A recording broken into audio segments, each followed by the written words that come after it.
ஆதிபராசக்தி சித்தர் பீடம் பற்றிய 10 உண்மையான சுவாரஸ்ய தகவல்கள். 1960களில் இத்தலத்தில் இருந்த ஒரு வேப்ப மரம் இனிப்பு அமுதம் சுரந்தது. இந்த அமுதத்தை சுவைத்தவர்களின் நோய்கள் குணமடைந்ததால் கிராம மக்கள் அந்த மரத்தை பாதுகாத்தனர்.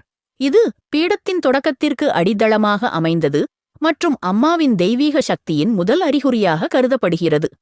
1966இல் ஏற்பட்ட புயலில் வேப்பமரம் வேரோடு சாய்ந்தபோது அதன் அடியில் ஓவல் வடிவிலான சுயம்பு வெளிப்பட்டது.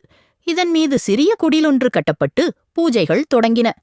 இன்றும் இந்த சுயம்புவிற்கே முதலில் அபிஷேகம் செய்யப்படுகிறது.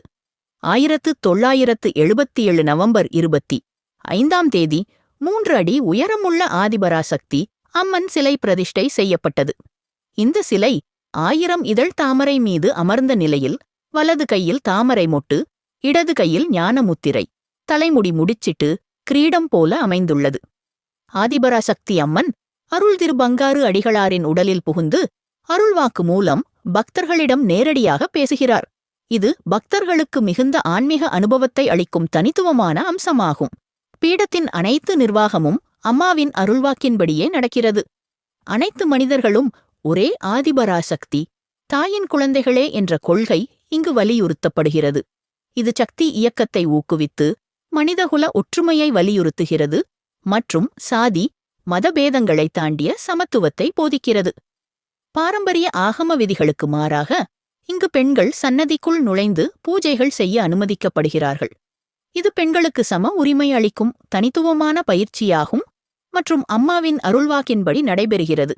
எந்த சாதி, மதம், இனத்தைச் சேர்ந்தவர்களும் சன்னதிக்குள் நுழைந்து வழிபட அனுமதி உண்டு. ஹரிஜன்கள் கட்டிய சப்த கன்னியர் கோயில் இதற்கு சிறந்த எடுத்துக்காட்டு. இது சமத்துவத்தை வெளிப்படுத்துகிறது. புற்றுமண்டபம் எனும் பாம்புக்குழி பகுதியில் அம்மா பாம்பு வடிவில் இரவில் தோன்றுவதாக நம்பப்படுகிறது. இங்கு அருள்வாக்கு வழங்கப்படுகிறது மற்றும் பக்தர்கள் இதை மிகுந்த ஆன்மீக அனுபவமாக கருதுகின்றனர். இத்தலத்தில் ஆண் பெண் என பல்வேறு மதங்களைச் சேர்ந்த 21 சித்தர்கள் ஜீவசமாதி நிலையில் உள்ளனர். இதனால் இடம் சித்தர் பீடம் என அழைக்கப்படுகிறது மற்றும் சித்தர்களின் ஆன்மீக சக்தி இங்கு நிலவுவதாக நம்பப்படுகிறது. இலவச உணவு, ஏழைகளுக்கு உடை, உபகரணங்கள், இலவச திருமணங்கள், மாற்றுத்திறனாளிகளுக்கு வீல்சேர் வழங்கல் போன்ற சேவைகள் நடக்கின்றன.